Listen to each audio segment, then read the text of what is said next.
लोगों का स्वागत है।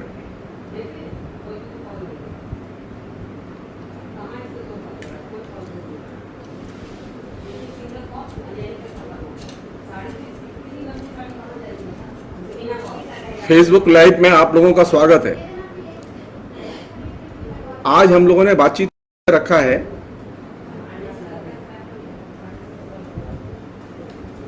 साहित्य का समाजशास्त्र और साहित्यिक परिवर्तन, और ये विषय रखते समय हमारे सामने कोई पाठ्यक्रम नहीं है,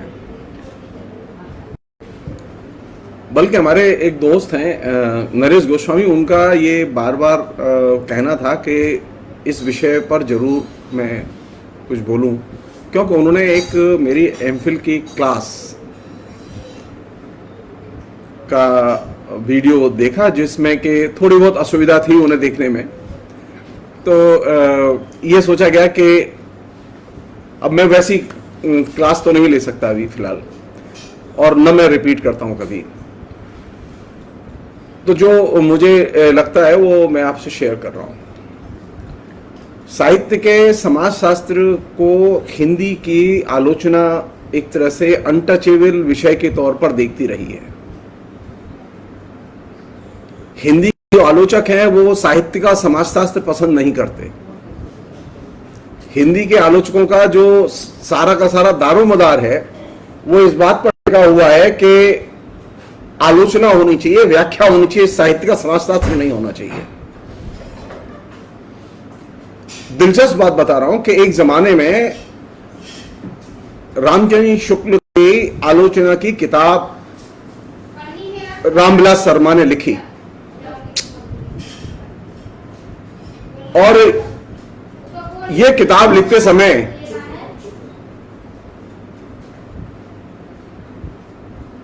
जब ये किताब आई तो उन्हीं के दौर के एक बहुत बड़े आलोचक थे सिद्धांत सिंह चौहान। तो सिद्धांत सिंह चौहान ने इस किताब की आलोचना करते समय समाज साहित्य के समाजशास्त्र के पदबंध का गाली की तरह इस्तेमाल किया।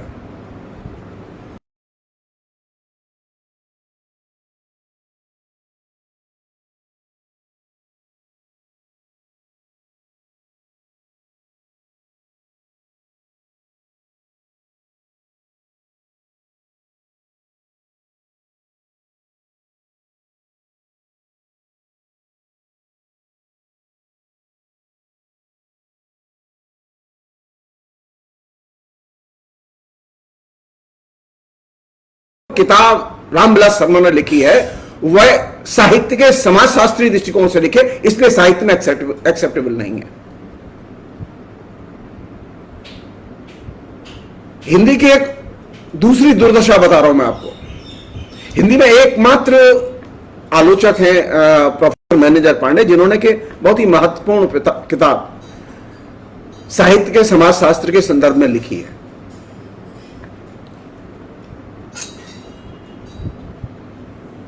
डॉक्टर नगेंद्र से लेके और बहुत सारे लोग, वो लोग जानते ही नहीं है कि साहित्य का समाजशास्त्र किसे कहते हैं।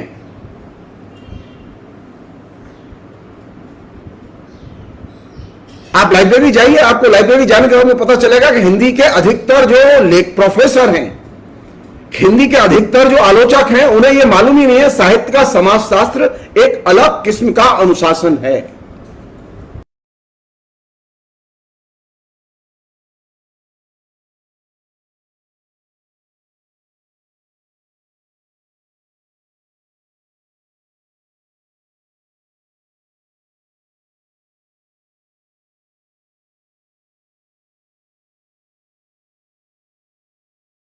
के नाम बताएं तो आपको निराशा हाथ लगेगी, क्योंकि वहां पर एक खास तरह का समाजशास्त्रीय अध्ययन प्रचलन में है कि अगर तुलसी पर करना है, कबीर पर करना है, भीष्म साहनी पर करना है, तो एक राजनीतिक पृष्ठभूमि वाला अध्याय लगा दो पीएचडी में, एक समाजशास्त्री पृष्ठभूमि का अध्याय लगा दो पीएचडी में, और हो गया समाजशास्त्रीय अध्ययन।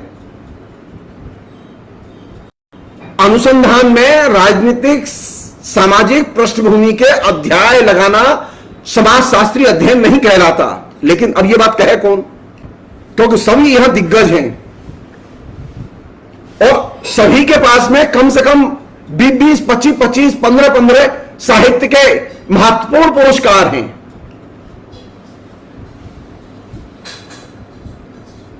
जैसा कि मैंने आपसे कहा कि हिंदी में अकेला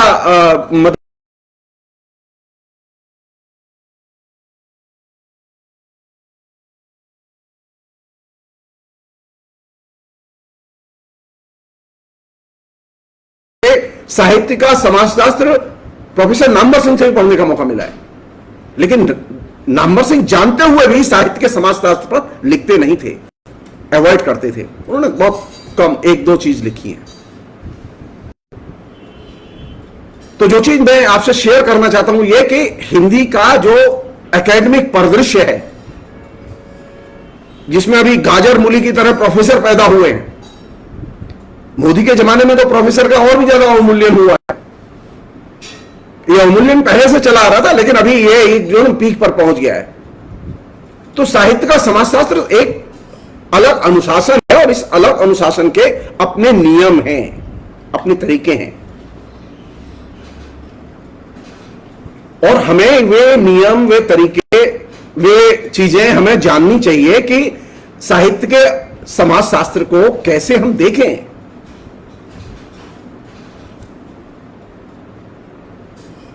साहित्य के समाजशास्त्र का मतलब वह नहीं है, साहित्य का समाजशास्त्र का मतलब साहित्य का दृष्टिकोण नहीं।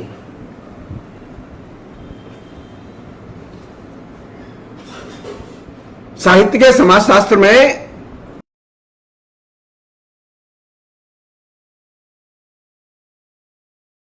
विद्यालय था जहां के सोशियोलॉजी के डिपार्टमेंट के लोगों ने सोशियोलॉजी ऑफ लिटरेचर के पहलू पर सबसे अधिक काम किया।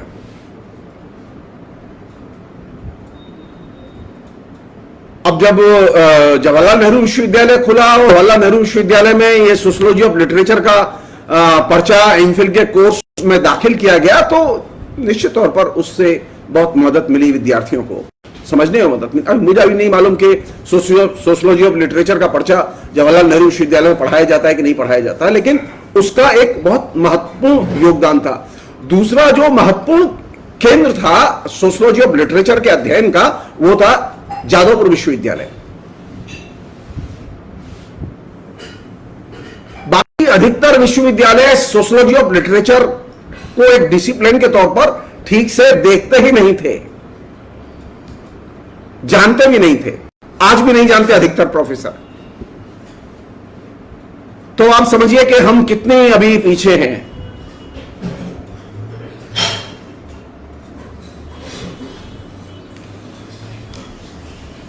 तो हिंदी में अभी ये सोशियोलॉजी ऑफ लिटरेचर एक तरह से अनटचेबल सब्जेक्ट है।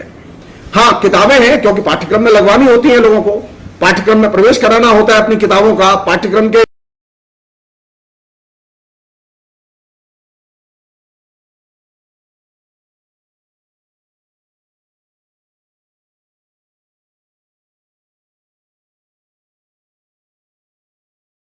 शासन के अनुसार लिखी गई है, और यह बहुत विलक्षण चीज है। एक ग्लोबल दुनिया में हम लोग रहते हो, ग्लोबल इंटरेक्शन में रहते हो, लेकिन हम साहित्य के समाजशास्त्र को न जाने। साहित्य के समाजशास्त्र पर बातचीत करते समय ये एक बुनियादी चीज है कि हम इसके जो बेसिक्स हैं, इसके जो बेसिक आलोचक हैं, उनको हम पढ़ें और पढ़ाएं। जैसे फ्रैंकफर्ट स्कूल के लोग हैं, उन्होंने साहित्य के समाजशास्त्र में बहुत महत्वपूर्ण काम किया है। बकिंगम जो के लोग हैं, उन्होंने बहुत महत्वपूर्ण काम किया है। मिखाइल बाख्तिन ने बहुत महत्वपूर्ण काम किया है। इसके अलावा रेमंड विलियम्स हैं, उनका काम बहुत महत्वपूर्ण है साहित्य के समाजशास्त्र की दृष्टि से। साहित्य के समाजशास्त्र की दृष्टि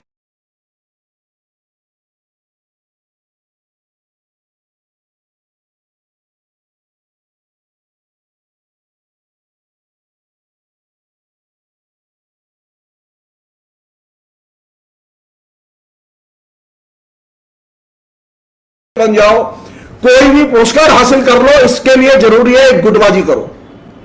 इस पर जितनी मेहनत हिंदी का प्रोफेसर करता है, अगर उसका 10% मेहनत उसने पढ़ने पढ़ाने पर की होती तो हिंदी की शक्ल एकदम बदली हुई होती।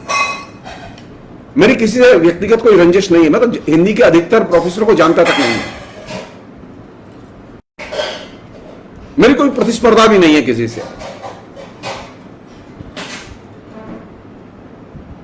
लेकिन पीड़ा तो है, क्योंकि मैं हिंदी का शिक्षक हूं, मैं हिंदी भाषी क्षेत्र में रहता हूं, मैं हिंदी पढ़ाया है, मैंने हिंदी मेरी रोजी रोटी रही है।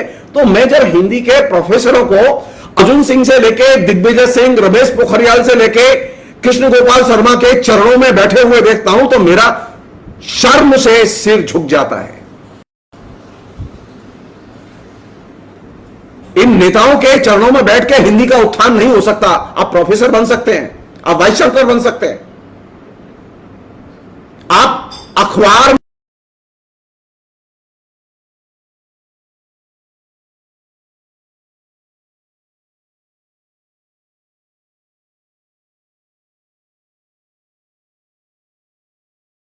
तो सोचिए, लिटरेचर एक अलग डिसिप्लिन है। इसके लिए आप सिर्फ हिंदी साहित्य के इतिहास के अध्ययन अध्यापन के जरिए जो आप अपनी रोजी रोटी कमाते रहे, सूर, कबीर, तुलसी, जायसी, दादू, इन पर बात करके जो आप अपना गोरख धंधा चलाते रहे, इस गोरख धंधे से भी आप साहित्य का समाजशास्त्र नहीं समझ सकते।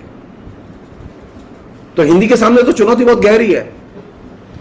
हिंदी के सामने सबसे बड़ी चुनौती तो यही है कि हिंदी का जो शिक्षक है, जो विश्वविद्यालय में पढ़ाता है, उसकी मैं आपको एक छोटा सा अनुभव बता रहा हूं अपना, उससे आप उसकी आयरनी समझ सकते हैं। आप मेरे विश्वविद्यालय में विष्णुनंदन शास्त्री थे, बहुत शानदार टीचर थे, ट्रेडिशनल तरीके से पढ़ाने के बहुत बढ़िया टीचर थे, और बीजेपी के बहुत बड़े नेता थे, ऑल इंडिया वाइस प्रेसिडेंट थे, और वो बाद में राज्यसभा के मेंबर बने बीजेपी की तरफ से, वो बाद में यूपी के राज्यपाल बने। तो मुझे संयोग से पहली बार जब हमारे प्रयास से जब वहां कलकत्ता विश्वविद्यालय में एमफिल का कोर्स इंट्रोड्यूस कराया, तो वहां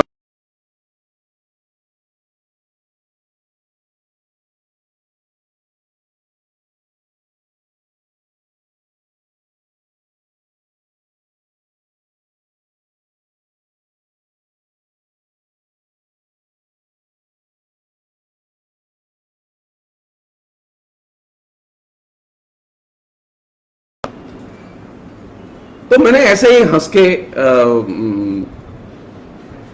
शास्त्री जी से पूछा कि शास्त्री जी, आपके पास मिखाइल बाख्तिन की कोई किताब है क्या? क्योंकि मुझे मिखाइल बाख्तिन पढ़ाना था एमफिल में। तो शास्त्री जी ने कहा कि मैंने तो नाम ही पहली बार सुना है। अब मेरे लिए शॉकिंग। अब मैं जब तक ये स्टाफ रूम में ये बात कर रहा था, उसी समय हमारे लिंग्विस्टिक्स के एक प्रोफेसर हैं जो कि बहुत अच्छे आदमी थे, वो अचानक दाखिल हुए, और वो बहुत पढ़े लिखे आदमी हैं। दाखिल हुए, हंस के नमस्कार प्रणाम हुई, तो मैंने उनसे पूछा कि आपनार काछे मिखाइल बाख्तिनेर बोई आछे की? तो उन्होंने कहा हाँ, मेरे पास सब पुस्तक है, तुम बोलो क्या चाहिए तुम्हें। तो मैंने कहा मुझे सारी पुस्तकें दे दीजिए, मैं बाद में आपको वापस कर दूंगा। मैं नया ही नया गया था, कि मुझे शहर का भी ज़्यादा अंदाजा नहीं था कि मैं कहाँ से लूँ, कैसे लूँ। मैं थोड़ा सा परेशान भी था, तो पैसे भी नहीं थे उतने, तो मात्र 2200 रुपये तनख्वाह थी मेरी।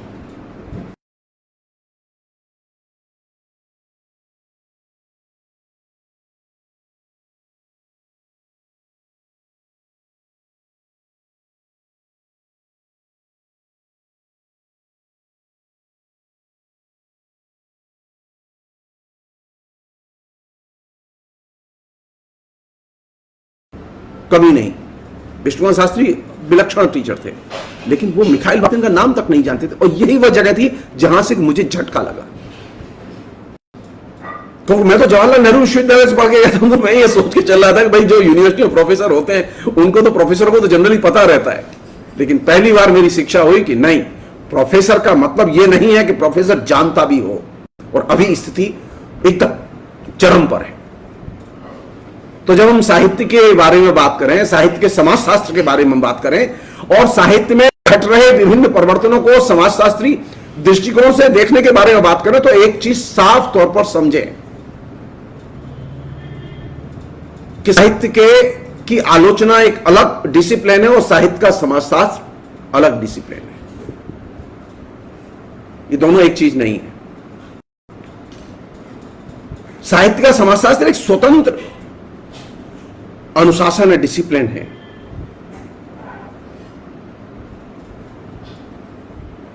यहां खाली अनुमान के आधार पर साहित्य के समाजशास्त्र के जो है जिसे कहें के बारे में लिखा जाता है।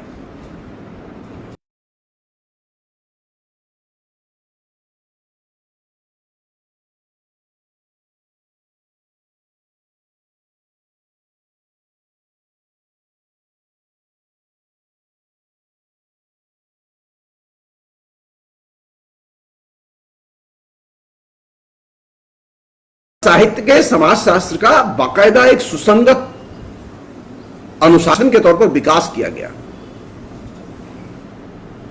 और यह विकास साहित्य के आलोचकों, इतिहासकारों, इन सबके साथ में संवाद और संघर्ष करते हुए हुआ।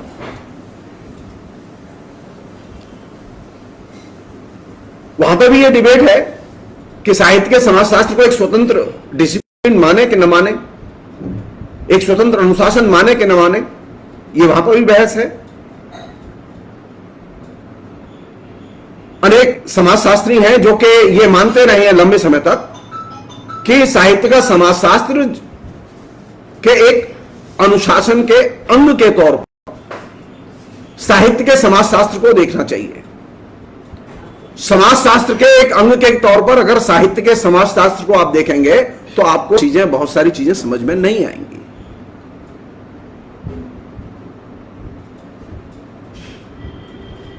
क्योंकि आप उसकी स्वायत्त विकास की संभावनाओं को नहीं देख पाते। जो लखनऊ में जो लोग थे उनमें दुर्जड़ी प्रसाद मुखर्जी का सबसे ऊपर नाम था। उनकी परंपरा में कालांतर में पीसी जोशी ने वह काम आगे बढ़ाया, और भी लोग थे।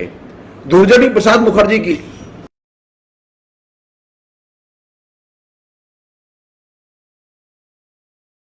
स्थान बिंदु के तौर पर उस पुस्तक को लिया जा सकता है हिंदुस्तान के संदर्भ में। तो सवाल यह है कि क्या समाजशास्त्र के या समाज विज्ञान के एक अंग के तौर पर, शाखा के तौर पर, सोशियोलॉजी की एक शाखा के तौर पर हम साहित्य के समाजशास्त्र को देखें, या साहित्य के समाजशास्त्र को एक स्वतंत्र अनुशासन माने। यह डिबेट पश्चिम में भी थी। हमारे यहां तो अभी डिबेट शुरू ही नहीं हुई है। हमारे यहां तो साहित्य के समाजशास्त्र के प्रति एक तरह से अनटचेबल भाव है। हम नहीं सीखेंगे और हम नहीं सुधरेंगे, इस पद्धति के साथ हिंदी में अभी पठन पाठन और शोध होता है। जबकि आज की स्थिति में यह है कि आप इंटरनेट पर जाइए, गूगल में आप टाइप कीजिए सोशियोलॉजी ऑफ लिटरेचर टाइप कीजिए, आपको दर्जनों किताबें मिलेंगी, दर्जनों लेखकों के नाम मिलेंगे। आपको यह पता चलेगा क्या क्या दुनिया में चल रहा है, कैसी पत्रिकाएं छप रही हैं, लिखा जा रहा है, लेकिन आपको हिंदुस्तान में क्या हो रहा है इसका पता नहीं चलेगा, क्योंकि हिंदुस्तान में कुछ काम नहीं हो रहा है।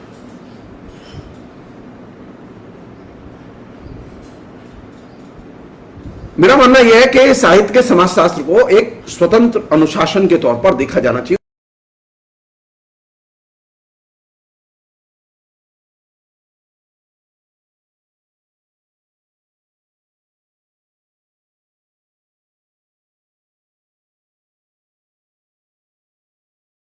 तो समाजशास्त्र में पढ़ाया जाता रहा है और लिखा जाता रहा है, उसमें अधिकांश साहित्यिक समाजशास्त्र है,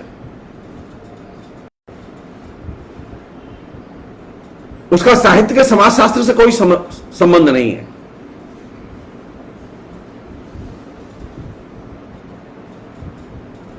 और जब हम ये कह रहे हैं कि वहां अधिकतर लोगों ने साहित्यिक समाजशास्त्र के रूप में इसका सोशियोलॉजी में विकास किया है, तो हमें ये जानना चाहिए कि ये जो लेखन है, इस लेखन से आप सोशियोलॉजी ऑफ लिटरेचर के जो बेसिक्स हैं उन्हें विकसित नहीं कर सकते, क्योंकि साहित्य को पढ़ने के लिए एक समाजशास्त्री के पास में समाजशास्त्री दृष्टि तो होनी ही चाहिए, लेकिन साहित्यिक दृष्टि भी होनी चाहिए। हमारे बहुत सारे लोग हैं जो कि हिस्ट्री के लोग हैं, जो कि आए दिन साहित्यिक पाठ का इस्तेमाल करते हैं।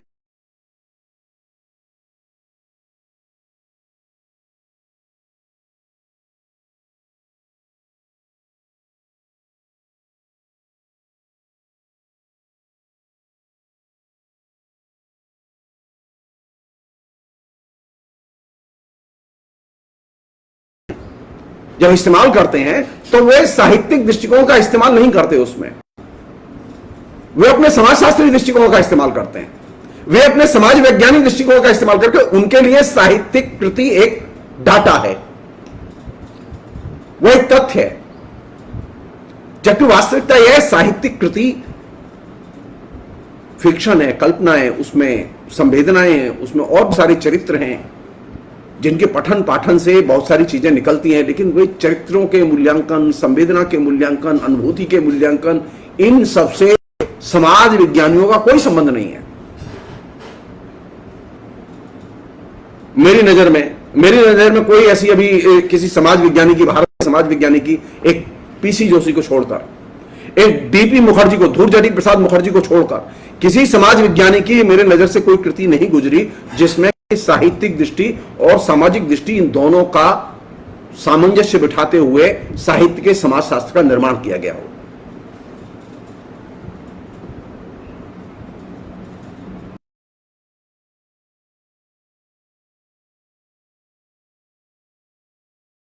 होते हैं और सामाजिक साक्ष्यों के बिना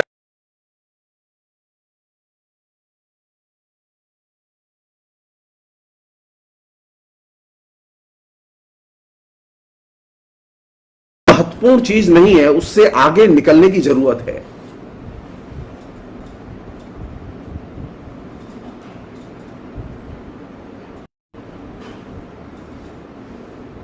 मसलन हम कोई एक सामान्य सा विषय लें और उसको अपने तरीके से देखें।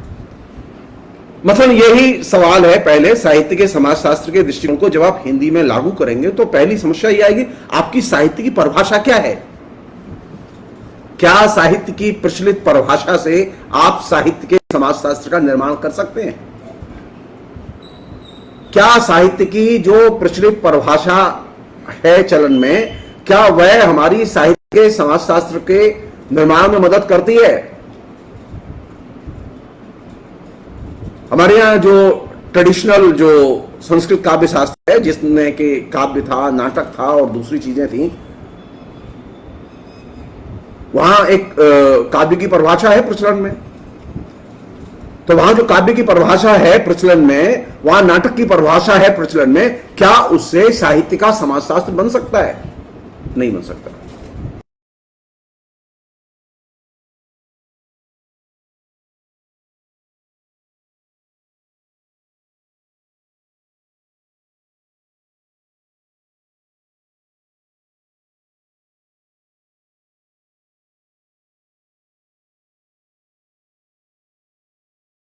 अन्योन्याश्रित या डायलेक्टिकल रिलेशन को साहित्य का समाजशास्त्री मानता है, वो चाहे जिस स्कूल का हो।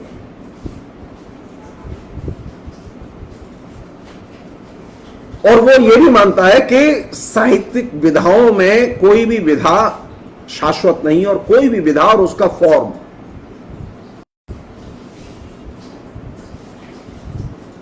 वो सामाजिक संदर्भ के बिना पैदा नहीं होता, उसका कोई ना कोई सामाजिक कारक जरूर होगा। तो बालकृष्ण भट्ट पहले हिंदी के आलोचक थे जिन्होंने कि इस बात पर ध्यान खींचा। उन्होंने 1 जुलाई 1881 में हिंदी प्रदीप में लिखा, साहित्य जन समूह के हृदय का विकास है। और ये साहित्य की जो पहले से प्रचलित धारणा थी, जो संस्कृत काव्यशास्त्र के जरिए निर्मित हुई थी, जिसका कि अभ्यास हम 18 साल से कर रहे थे, ये उससे एकदम आगे एक लंबी छलांग थी। संस्कृत की जितनी भी परिभाषा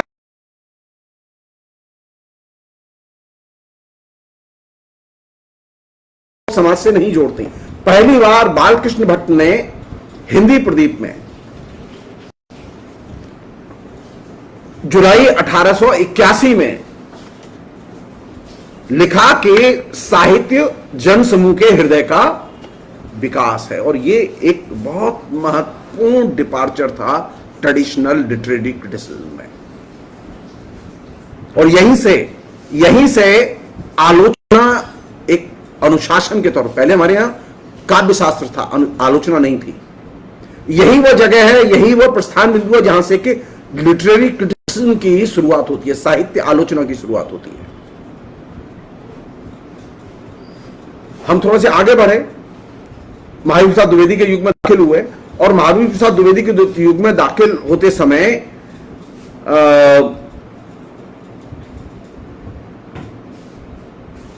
द्विवेदी जी ने साहित्य को सिर्फ भावना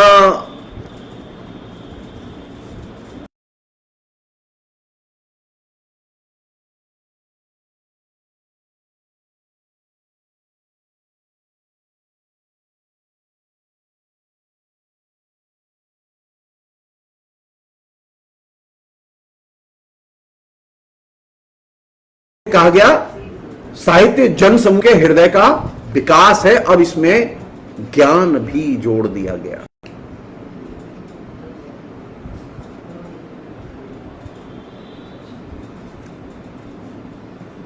हिंदी में जो कि पहला आधुनिक काल का बड़ा आंदोलन शुरू हुआ, जिसे हम लोग छायावाद के आंदोलन के तौर पर जानते हैं, छायावाद के आंदोलन के दौर के सबसे प्रमुख बड़े आलोचक और इतिहासकार जिनकी की किताबें हम लोग पढ़ते और पढ़ाते हैं, आचार्य रामचंद्र शुक्ल।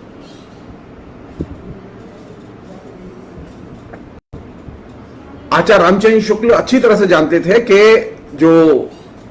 ये जो दोनों धारणाएं, बालकृष्ण भट्ट की और महावीर प्रसाद द्विवेदी की ये दोनों धारणाएं, साहित्य संबंधी धारणाएं, ये दोनों धारणाएं छायावादी कवियों की मदद नहीं कर सकती और छायावादी आंदोलन की मदद नहीं कर सकती।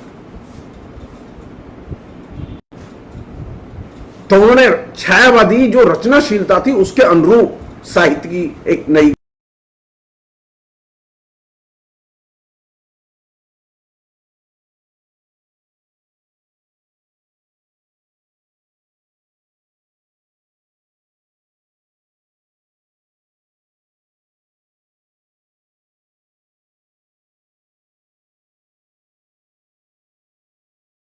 बदलनी शुरू हुई। पहली बार एक नया परिवर्तन घटा।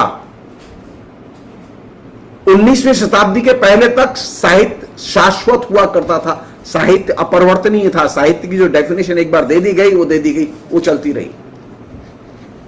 1800 साल तक हमने एक ही डेफिनेशन से काम चलाया, हम कितने कंजर्वेटिव थे।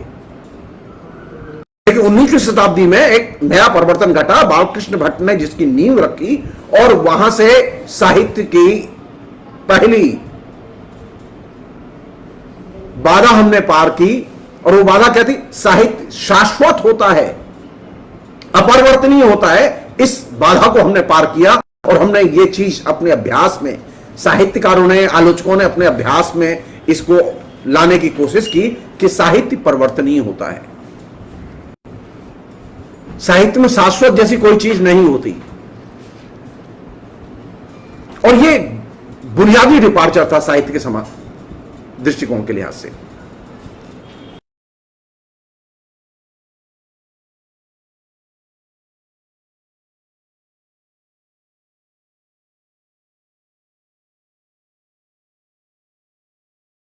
के अंदर परिवर्तन घटित होते हैं जिन्हें देखा जाना चाहिए।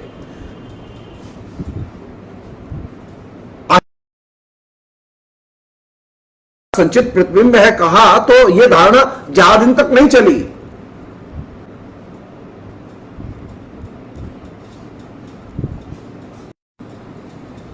प्रगतिशील आंदोलन 36 में प्रगतिशील आंदोलन के आने के बाद साहित्य की धारणा फिर बदल गई। यानी साहित्य की धारणा के परिवर्तन का संबंध साहित्यिक आंदोलनों के परिवर्तनों के साथ जुड़ा हुआ है। वो साहित्यिक आंदोलन क्यों पैदा होते हैं? उनका सामाजिक और राजनीतिक आंदोलनों के और उसमें घट रहे परिवर्तनों के साथ में गहरा संबंध है। सो पहली बार एक नई चीज सोशियोलॉजी ऑफ लिटरेचर के लिहाज से सामने आई। वो क्या?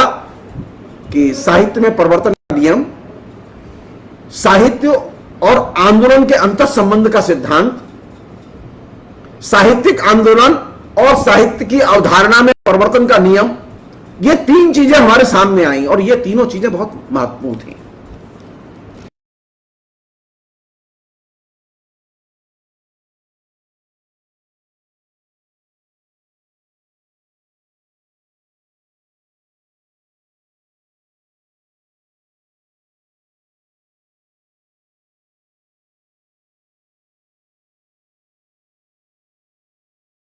लिटरेचर, और नेशनलिटी के लिटरेचर को लेके सबसे पहले जातीय साहित्य की धारणा पर, जातीय भाषा की धारणा पर सबसे पहले ध्यान खींचा राहुल सांकृत्यायन ने, और उसके बाद में रामविलास शर्मा ने दर्जनों किताबें लिखी, सबसे ज्यादा लिखा उन्होंने।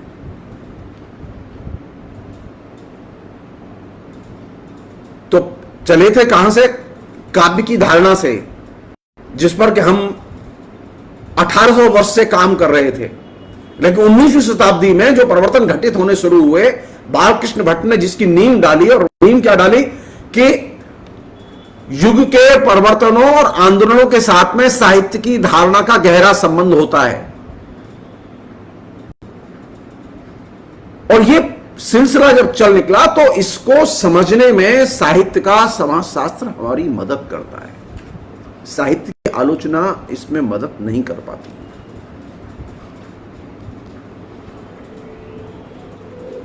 मसलन ये एक जरूरी चीज थी कि जब जातीय साहित्य की धारणा दी गई,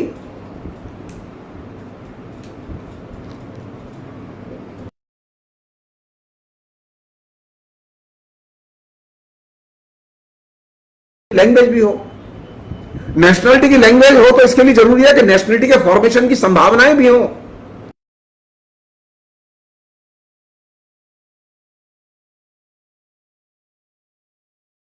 अब आप कल्पना कीजिए, फ्रीडम मूवमेंट के दौरान जो नेहरू कमेटी बनी, उस नेहरू कमेटी ने पहली बार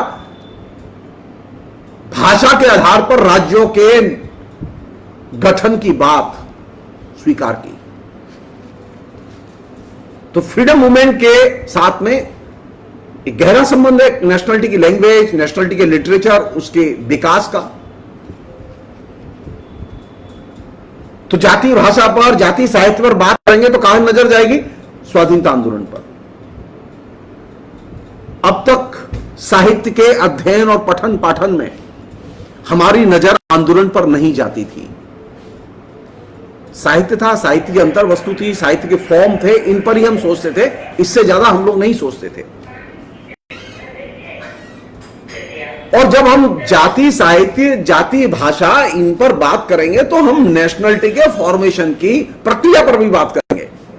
तो जातीय गठन की जो प्रक्रिया क्या है, जातीय भाषा के निर्माण के रूप क्या है और प्रक्रिया क्या है, जातीय साहित्य के निर्माण के रूप क्या है और प्रक्रिया क्या है, इन तीनों पर हमारा ध्यान जाएगा। तो अब इंपॉर्टेंट चीज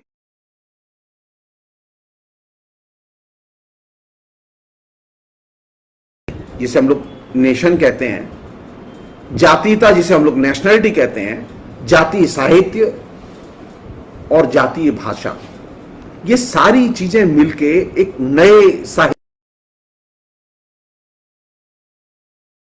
और ये सारी की सारी चीजें जब आप साहित्यिक विमर्श में दाखिल करते हैं तो फिर आप एक नए पैराडाइम में दाखिल होते हैं, जिसे हम लोग कहते हैं साहित्य में विश्व साहित्य की धारणा का आना।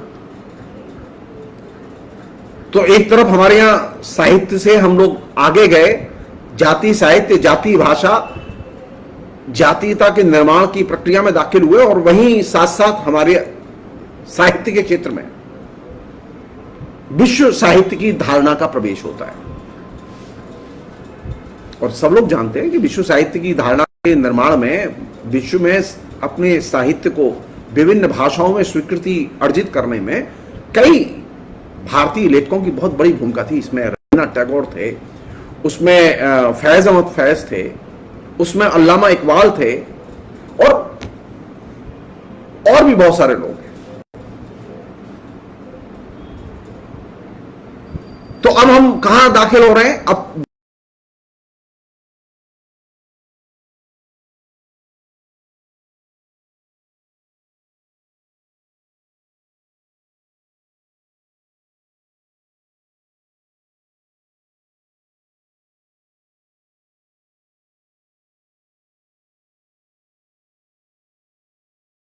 लोकल नहीं थी, हर चीज ग्लोबल थी।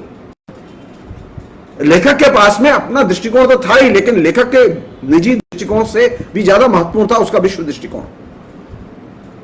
आलोचना थी, लेकिन आलोचना के दुनिया के विभिन्न कोनों में पैदा हुई आलोचना के साथ में गहरे रिश्ते भी विकसित हुए, उसका इंपैक्ट विकसित हुआ। रामचंद्र शुक्ल ने जो आलोचना लिखी, उस आलोचना पर पश्चिम की आलोचना के विभिन्न सिद्धांतकारों का गहरा असर है, उनके विचारों का गहरा असर है। तो जब हम साहित्य पर बात करेंगे तो साहित्य पर बात करते समय हम लोकल होंगे या ग्लोबल होंगे? हम लोकल होंगे और ग्लोबल भी होंगे। यह संभव ही नहीं है कि हम साहित्य पर बात करें और सिर्फ साहित्य के टेक्स्ट पर बात करें और साहित्य के संदर्भ पर बात करें और साहित्य के लेखक के संदर्भ पर बात करें जैसी कि परंपरा थी। उस परंपरा से निकल के अब हम एक नए संदर्भ में दाखिल हो रहे थे कि अब साहित्य तो था, लेकिन साहित्य का जातीय परिदृश्य था। जाति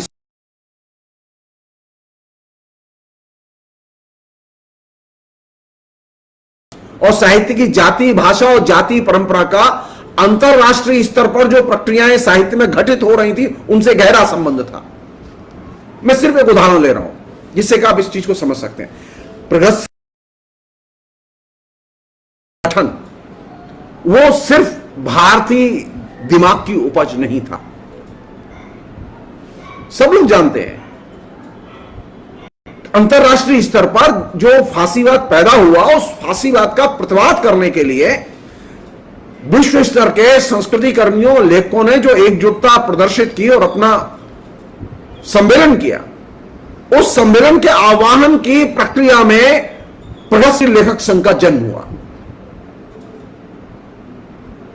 और इसका पहला मसौदा, इसके घोषणा पत्र का पहला मसौदा लंदन में बैठे यंग प्रतिभाशाली जो भारतीय लेखक थे, नौजवान थे, जिनमें एक एक दो दो रचनाएं लिखी थी, उन लोगों ने वर्कआउट किया था उसे, और उन्होंने उस मसौदे को तैयार करके प्रेमचंद को पोस्ट कर दिया। पहली बार एक ऐसा आंदोलन पैदा हुआ जिस आंदोलन का संबंध पूरे ग्लोबल एंटी फासिस्ट मूवमेंट से था। और यह घटनाएं कब की? 1930 के बाद के जो परिवर्तन हैं पूरी दुनिया में, एंटी फासिस्ट जो मुहिम संस्कृति के क्षेत्र में शुरू हुई, उसमें खासतौर पर 34, 35, 36 के दौर की जो घटनाएं हैं उन्होंने। तो अब साहित्य पर जब भी बात होगी तो उसका एक विश्व संदर्भ होगा। साहित्य पर जब भी बात होगी उसका एक राष्ट्रीय संदर्भ होगा। साहित्य अब लोकल नहीं रहा, साहित्य अब स्थानीय नहीं रहा, हिंदी का साहित्य अब सिर्फ हिंदी का साहित्य नहीं रहा। और यही वह जगह थी जहां से कि मैंने पिछली एक बातचीत में जिक्र किया था, हजाइफा द्विवेदी ने पहली बार इस बात को रेखांकित किया कि अब हिंदी साहित्य के इतिहास पर बात करते समय, हिंदी पर बात करते समय हमें भारतीय साहित्य के परिप्रेक्ष्य पर में बात करनी होगी। और ये आचार्य शुक्ल से विकसित दृष्टिकोण था।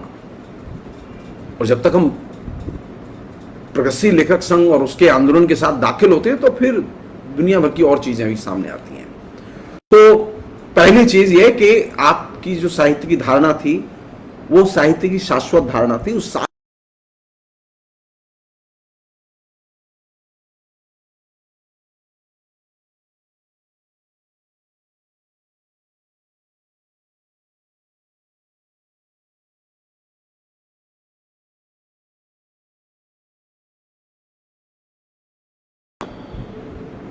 और साहित्य सिर्फ अपने देश के ही परिवर्तनों से प्रभावित नहीं होता, बल्कि विश्व स्तर पर जो परिवर्तन घट रहे हैं उनसे प्रभावित होता है।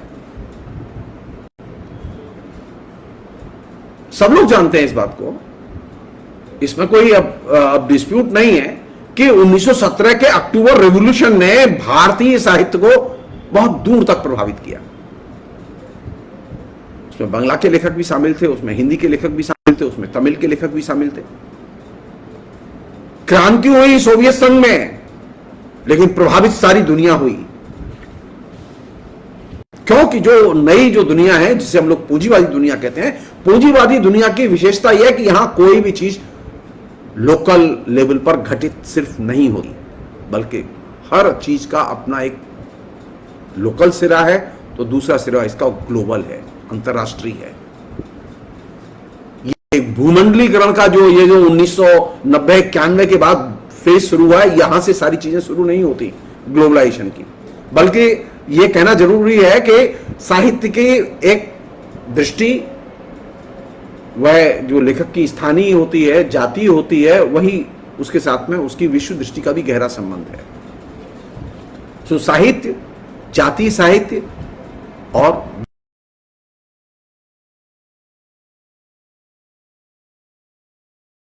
हिंदी वाले तो अभी साहित्य में ही अटके हुए हैं, जातीय साहित्य तो चर्चा करते ही नहीं है। रामविलास शर्मा ने की, कुछ मार्क्सवादियों ने की, बाकी तो कोई करता ही नहीं है।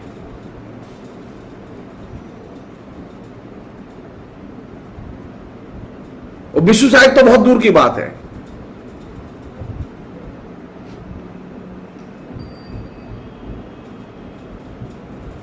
विश्व साहित्य के विकास का संदर्भ पूंजीवादी बाजार के विकास की प्रक्रिया से गहरे जुड़ा हुआ है। मार्क्स का एक बहुत फेमस कोटेशन है इस प्रसंग में,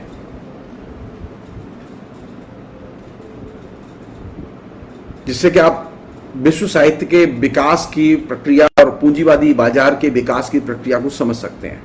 मार्क्स ने लिखा था, बाजार के विस्तार के कारण बुर्जुआ वर्ग ने दुनिया के हर हिस्से पर हमला किया है, हर कोने पर कब्जा किया है, जगह जगह नई बस्तियां बसाई हैं और नई संचार व्यवस्था कायम की है। इस प्रक्रिया में पुरानी स्थानीय और जातीय आत्मनिर्भरता समाप्त हुई है, अलगाव मिटा है और राष्ट्रों के बीच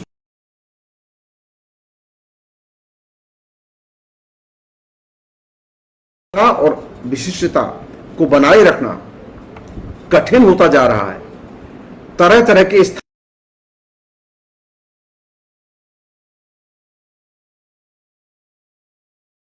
विश्व साहित्य की धारणा पर विचार करते समय गोथे के साहित्य का बार बार जिक्र किया जाता है और उसका मूल्यांकन होता है। तो मैं बुनियादी तौर पर जो चीज आपसे शेयर करना चाहता हूं यह कि साहित्य की धारणा पर विचार करते समय, उसकी परिवर्तनशील धारणा पर विचार करते समय साहित्य के अपने जातीय भाषा के साथ संबंध, जातीय संस्कृति के साथ संबंध, जातीय साहित्य के साथ संबंध और साथ साथ उसके विश्व साहित्य के साथ अंतरक्रियाओं को और संबंध को ध्यान में रखा जाना चाहिए।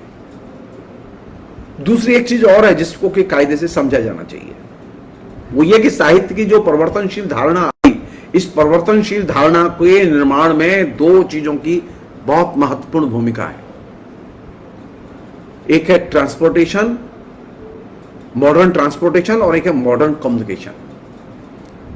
हमारे जो साहित्य के जो लोग हैं, साहित्य के जो आलोचक हैं, वे साहित्य के विकास को विधाओं के विकास के तौर पर देखते हैं। वो एक विधा से दूसरी विधा की तरफ, एक लेखक से दूसरे लेखक की तरफ, एक उपन्यास से दूसरे उपन्यास की तरफ यात्रा करते रहते हैं। वे इस चीज को समझने की कोशिश नहीं करते कि साहित्य का जो आधुनिक साहित्य का जो विकास है वो इन दो चीजों पर बहुत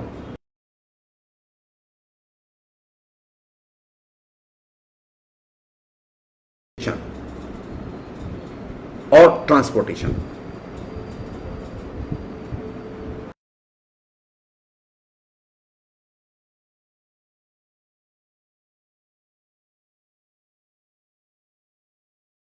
दिमाग ही नहीं लगाया। सिनेमा आया तो सिनेमा ने क्या परिवर्तन किया हमारे दिमाग में, हमारे साहित्य में।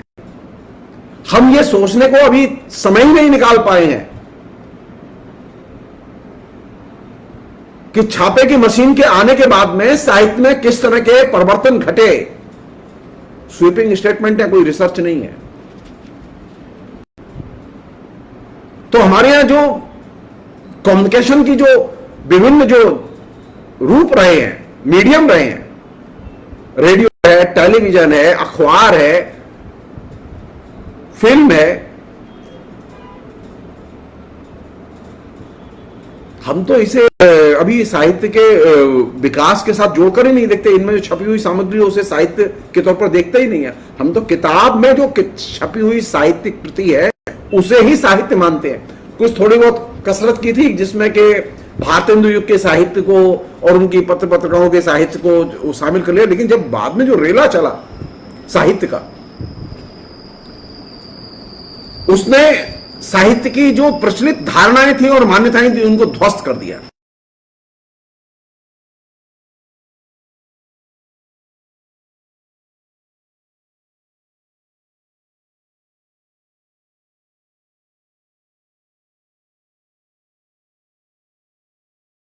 ट्रेडिशनल माध्यम के तौर पर लिटरेचर जिसे हम लोग कहते हैं, माध्यम इन दोनों में भेद करके नहीं देखता है। साहित्य के जो लोग हैं वो भेद करके देखते हैं और वे जनमाध्यमों में प्रकाशित रचनाओं को साहित्य नहीं मानते।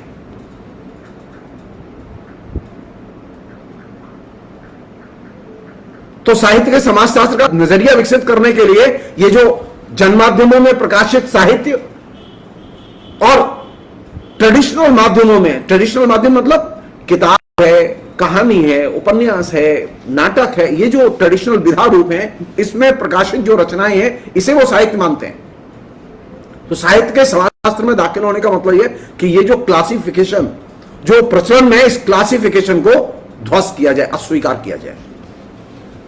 और साहित्य समाजशास्त्र के लिए सिनेमा भी उतना ही महत्वपूर्ण है जितना कि उपन्यास महत्वपूर्ण है।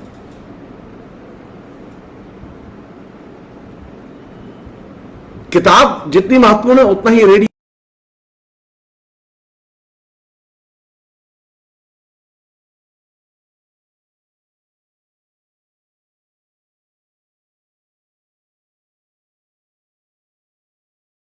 नहीं है। तो ये जो विभाजन आधुनिक काल में किया गया, ये विभाजन अनसाइंटिफिक था और साहित्य के समाजशास्त्र के दृष्टिकोण को जब आप लागू करेंगे तो आप इस विभाजन को आधार बना के काम नहीं कर सकते। तो साहित्य का जो आलोचक है और साहित्य का जो प्रोफेसर है उसकी मुश्किल क्या है? उसकी मुश्किल यह है कि वह भारतेंदु हरिश्चंद्र को तो पढ़ाना चाहता है, लेकिन भारतेंदु हरिश्चंद्र की पत्रिका, भारतेंदु युग में प्रकाशित जो दूसरी पत्रिकाएं हैं उनके साहित्य को वो साहित्य नहीं मानता, पत्रिकाओं में प्रकाशित रचनाओं को वो साहित्य नहीं मानता। और जब अगर किसी ने माना भी, जैसा कि रामविलास शर्मा ने और दूसरे लोगों ने, कुछ लोगों ने किया भी, तो वे कालांतर में उनके पैरेलल जो पॉपुलर अखबार थे, उन अखबारों में जो छपी हुई सामग्री है उसे तो आपने नोटिस ही नहीं लिया, उसकी ऑडिटिंग ही नहीं हुई अभी तक। मसलन जब आप ये बात करते हैं कि हमें कहानी पर बात करनी है, आज की कहानी कैसी है,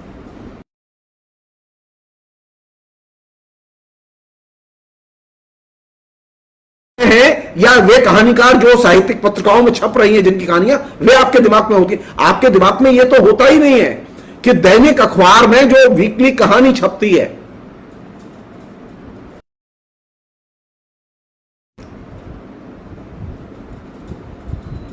मसलन अगर हिंदी में 1000 अखबार छप रहे हैं तो 1000 अखबार में अगर वीकली एक कहानी छपती है तो इसका मतलब यह कि 1000 कहानियां हर सप्ताह छप रही हैं। तो मैं सामयिक कहानी का परिदृश्य जब बनाऊंगा और उसके बारे में समझ बनाऊंगा तो मैं इन अखबारों की कहानियों को नोटिस लूंगा कि नहीं लूंगा। जब मैं कहता हूं कि मुझे कविता पर बात करनी है, तो मैं जब कविता पर बात करूंगा तो मैं क्या वह साहित्यिक विधाओं में लिखी गई कविता उसी पर बात करूंगा या और दूसरे जो मीडियम में आई हुई कविता उस पर भी बात करूंगा।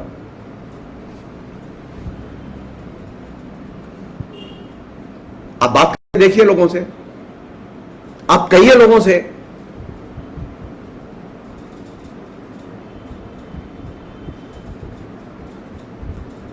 क्या आप अपने यहां आज भी सिनेमा के लिए जो गीत लिखे जा रहे हैं, सिनेमा के लिए जो गीत लिखने वाले लेखक हैं, गीतकार हैं, क्या उनके लिखे को जो हिंदी में लिखे गए गीत हैं, क्या उन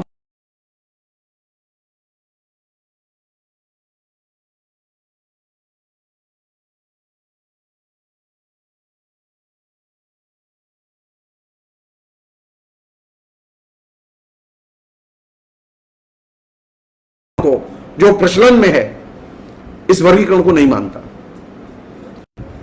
उसके लिए साहित्यिक विधाओं में जो ट्रेडिशनल विधाएं थी, ट्रेडिशनल मीडियम थे, उनमें छपी हुई जो रचनाएं वे साहित्य हैं, उनका भी उतना ही मूल्य है जितना कि जन माध्यमों में छपी हुई प्रकाशित कम्युनिकेट की गई रचनाएं हैं, उनका भी उतना ही मूल्य है।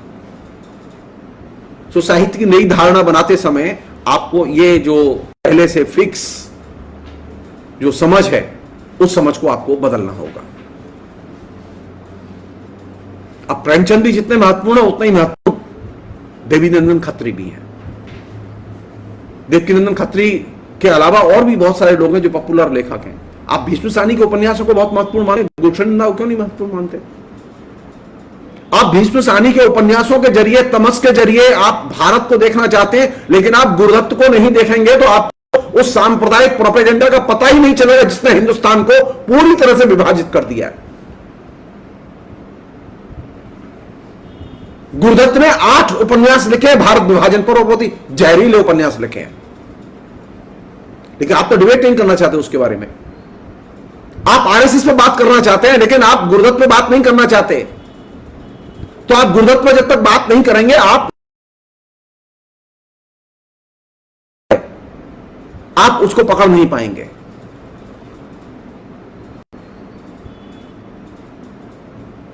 तो साहित्य के समाजशास्त्र के लिए जरूरी है कि साहित्य का जो वर्गीकरण का जो ढांचा जो आधुनिक काल में बनाया गया, उस ढांचे को बदला जाए। साहित्य की नई अवधारणा और साहित्य का नया दायरा, उसमें माध्यम भी शामिल है, उसमें जनमाध्यम भी शामिल है, उसमें लेखक का संदर्भ भी शामिल है, उसके सामाजिक संदर्भ भी शामिल है, उसमें विश्व संदर्भ भी शामिल है।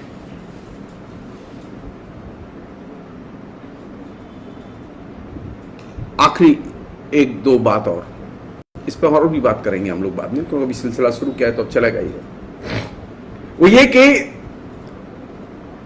मध्यकाल को पढ़ने के लिए, मध्यकाल के साहित्य को पढ़ने के लिए, मध्यकाल के बारे में समाजशास्त्रीय दृष्टिकोण विकसित करने के लिए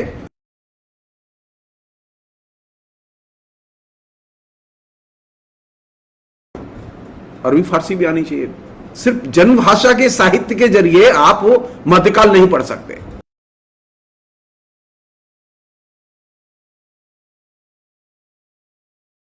ये कि मध्यकाल पर जो लोग काम करते रहे हैं, जिन लोगों ने दावे के साथ कुछ कहा है, क्या वो इसमें से किसी भाषा को जानते हैं?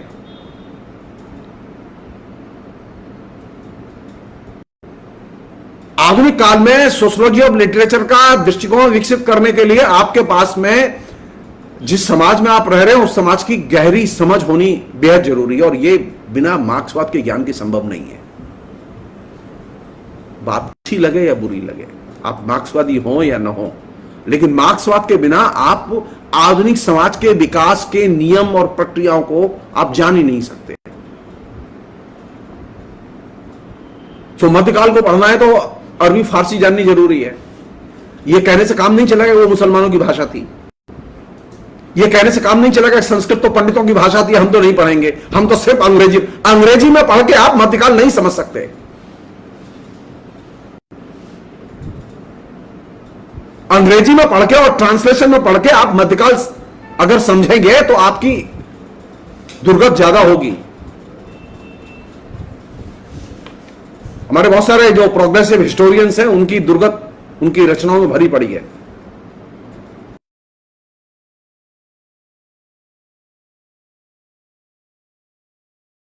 कि डीपी मुखर्जी ने कहा था कि आप अगर मध्यकाल पढ़ना चाहते हैं तो मध्यकाल को जानने के लिए आपको लोक भाषाओं के अलावा बेहद जरूरी है। सिर्फ लोक भाषाओं के ज्ञान से बात बनने वाली नहीं है।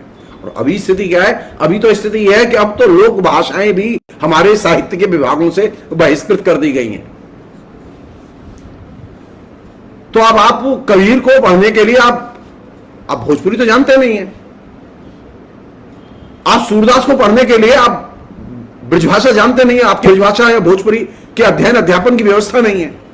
आपने कभी कोई क्रैश कोर्स, कोई सर्टिफिकेट कोर्स आपने कराया नहीं उस विद्यार्थी को जो पीएचडी करना चाहता है भोजपुरी के लेखक के ऊपर। आपने उसे अवधि के ऊपर कोई कोर्स नहीं कराया। तो सोशियोलॉजी ऑफ लिटरेचर का दृष्टिकोण तुलसी के बारे में या कबीर के बारे में विकसित कैसे करेंगे? क्योंकि वह जन्मभाषा तो जानता ही नहीं है। तो हमारे यहां तुलसी पर जो रिसर्च करते हैं ये वे लोग हैं, इनमें अधिकतर वे लोग हैं जो अवधि नहीं जानते।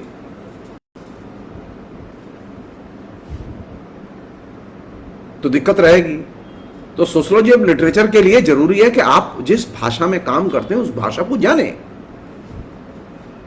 जिस युग पर काम करते हैं उस युग को जानें।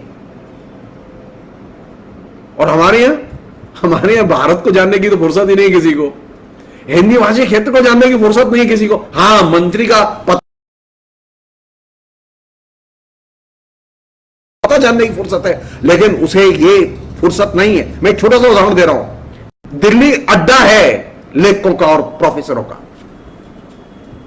पता कीजिए हिंदी के कितने प्रोफेसर हैं या और दूसरे विषय कितने प्रोफेसर हैं जिन्होंने दिल्ली पर शोधपूर्ण ढंग से दिल्ली को समझने और जानने के लिए दिल्ली की सामाजिक सांस्कृतिक जो संरचना है उस पर लिखा। ये चुनौती नहीं है। यानी आप दिल्ली में रहते हुए आप गोरखपुर में क्या हो रहा है वहां पर कविता लिख सकते हैं, लेकिन आपको यह नहीं मालूम, आप जेएनयू में पढ़ाते हैं लेकिन आपको यह नहीं मालूम कि आरके पुरम की बसावट कैसी है, आरके पुरम में लोग कैसे रहते हैं। आपको यह नहीं मालूम कि साकेत से लेकर जहांगीरपुरी तक लोग कैसे रहते हैं और किस तरह की बसावट है। तो हमारे पास जो लेखक है, हमारे पास जो इंटेलेक्चुअल है, हमारे पास जो टॉप इंटेलेक्चुअल हैं जो कि साहित्य के एकदम जिसे कहेंगे ज्ञानपीठ पुरस्कार विजेता है, दर्जनों उनके पास किताबें हैं। आप बंगला में जाइए, बंगला में हर लेखक ने लोकल भाषा पर, लोकल साहित्य पर, लोकल कल्चर पर, लोकल बसावट पर जमकर लिखा है और काम किया है। और हिंदी में जाइए आप,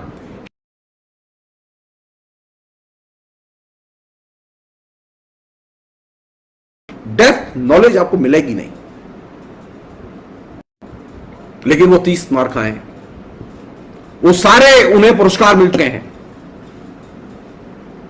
बंगला के लेखक क्यों वजनदार होते हैं? क्योंकि वे अपने जिस समाज में रहते हैं उस समाज पर वो मेहनत करते हैं, उस समाज को जानने की कोशिश करते हैं। तो साहित्य को जानने के लिए जरूरी है कि आप समाज को जानें। सर्वे कीजिए कि जो लेखिकाएं और जो लेखक दिल्ली में रह के कहानियां लिखते हैं और उपन्यास लिखते हैं, उनसे पूछिए कि क्या उन्होंने कभी दिल्ली की बसावट पर कोई एक निबंध भी लिखा। हम दिल्ली को जानेंगे कैसे? यह दिक्कत है, यह दिक्कत है। आप हिंदी में रहते हैं, हिंदी भाषी क्षेत्र में रहते हैं, लेकिन हिंदी भाषी क्षेत्र की सामाजिक सांस्कृतिक संरचनाओं के बारे में आप डिस्कोर्स नहीं करते, बातचीत नहीं करते, और इसके लिए आपने सारा का सारा मैदान प्रतिक्रियावादी ताकतों के लिए खुला छोड़ दिया है।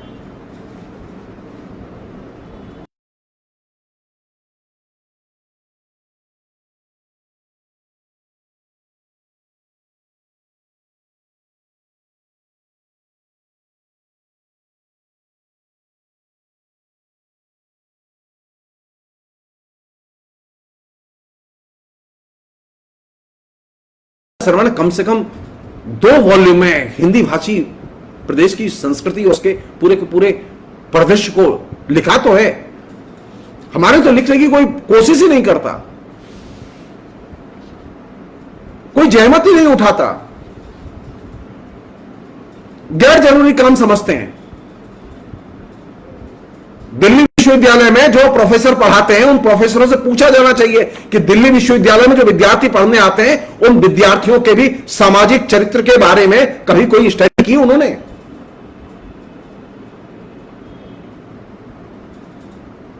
आप उसे भी देखना नहीं चाहते जो आपकी रोजी रोटी है। यह जो एलिनेशन है, यह एलिनेशन साहित्य की बुनियादी समस्या है। यह वह लेखक है जो यह दावा करता है उसका समाज से लगाव है और जुड़ाव है, लेकिन वह समाज को जानता नहीं है।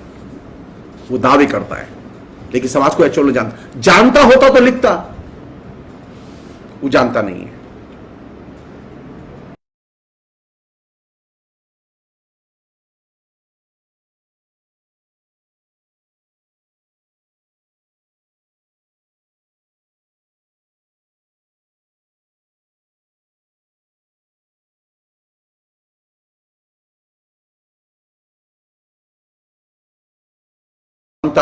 का दृष्टिकोण अपनाएं, भेद न करें। नंबर 3, साहित्य का समाजशास्त्र विकसित करने के लिए जरूरी है कि आप समाज के बारे में गहरी समझ हो आपकी।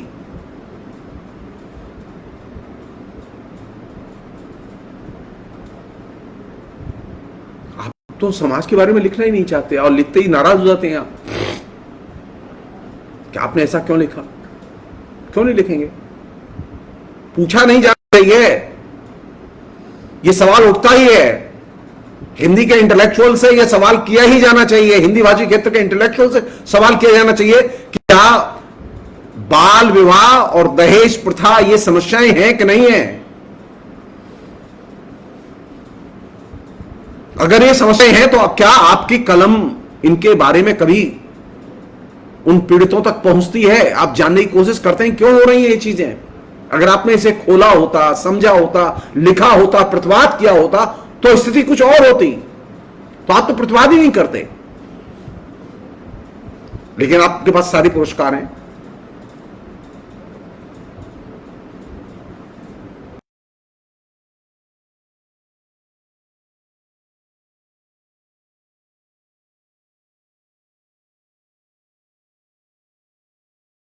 जिस समाज में साहित्य पैदा होता है उस समाज को वे नहीं जानते, और यही वजह है जहां से कि दिक्कतें शुरू होती हैं। पश्चिम के जो साहित्य के समाजशास्त्री हैं, उन्होंने पहले अपने देश को, अपने देश की संस्कृति को, उसकी जड़ों को जानने की कोशिश की। लगातार लिखते रहे वो लोग जितनी शिद्दत के साथ में सिनेमा पर लिखते हैं उतनी ही शिद्दत के साथ में समाज पर भी लिखते हैं, उतनी ही शिद्दत के साथ में साहित्य पर भी लिखते हैं। आप नामवर सिंह का फिल्म पर लिखा हुआ एक लेख दिखाइए तो क्यों? टैरी गिल्टन फिल्म पर लिख सकते हैं, फ्रेडरिक जेम्सन लिख सकते हैं, नामवर सिंह को समझ। नामवर सिंह ने क्या सिनेमा नहीं देखा? कभी देखा था लेकिन लिखा नहीं। क्यों? क्योंकि आपके लिए साहित्य का मतलब यह था साहित्यिक कृति और साहित्यिक कृतियों में लिखा हुआ साहित्य।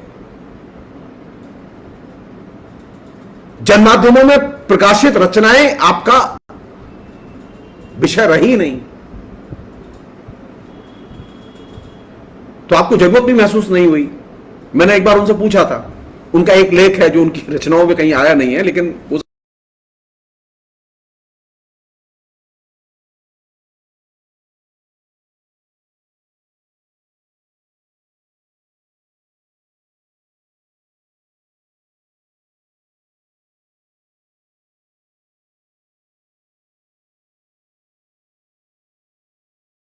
जेम्स की मदद ली और मैंने लिखित भाषण पढ़ा था। यह है स्थिति। तो मैं जो आपसे विनम्रता से कहना चाहता हूं, साहित्य के समाजशास्त्र के निर्माण के लिए जरूरी है साहित्य के जो प्रचलित, जो रूढ़िबद्ध दायरे हैं, वो लेखक का, साहित्य की अवधारणा का, हिंदी साहित्य के विभागों के रिसर्च, अनुसंधान के, पठन पाठन और रिसर्च की पद्धति का, इन दायरों से बाहर निकलने की जरूरत है। और यही वो जगह है जहां से कि साहित्य के समाजशास्त्र की शुरुआत हो सकती है। और उसका पहला प्रस्थान बिंदु है कि आप जहां रहते हैं, जिस चीज को जानना चाहते हैं, जिस भाषा को जानना चाहते हैं, जिस भाषा में काम करना चाहते हैं, क्या उस भाषा के समाज की भी आपके पास में गहरी समझ है? क्या दूसरे माध्यमों के साथ उस भाषा की जो अंतर क्रियाएं हैं, लेखक की अंतर क्रियाएं हैं, दूसरे मीडियमों के साथ में जो अंतर क्रियाएं, क्या आप उन्हें जानते हैं? क्योंकि साहित्य का समाजशास्त्र इनका अध्ययन करता है।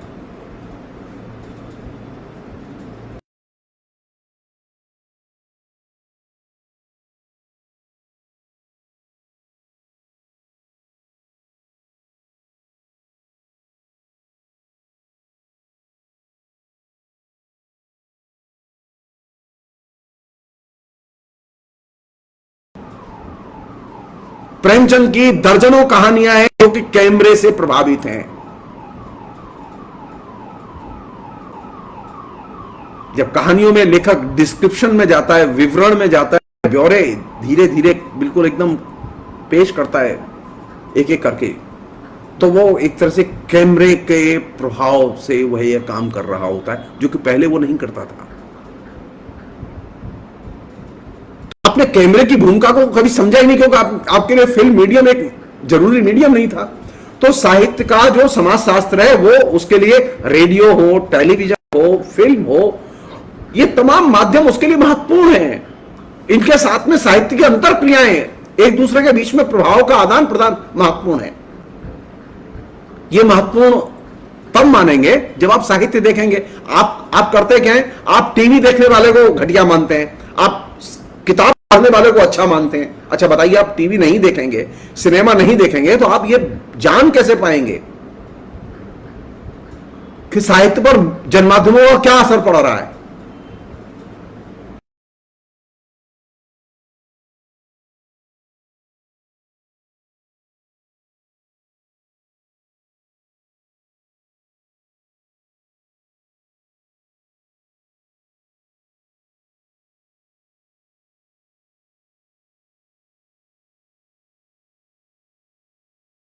मेरे लिए साहित्य के अध्ययन के लिए तुलसीदास के रामचरितमानस उतनी ही मूल्यवान है जितना कि किसी भी गायक के द्वारा तुलसी के ऊपर तैयार किया गया ऑडियो कैसेट या वीडियो कैसेट।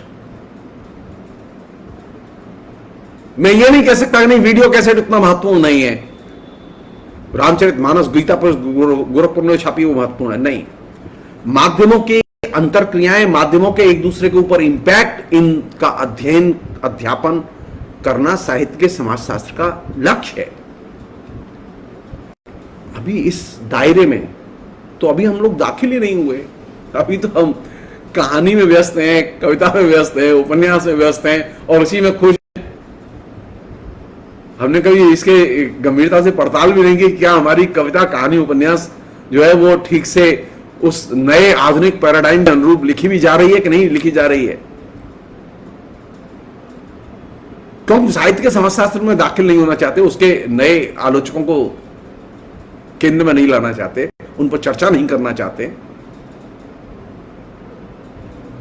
और यही वह जगह है जहां से कि मुश्किलें शुरू होती हैं।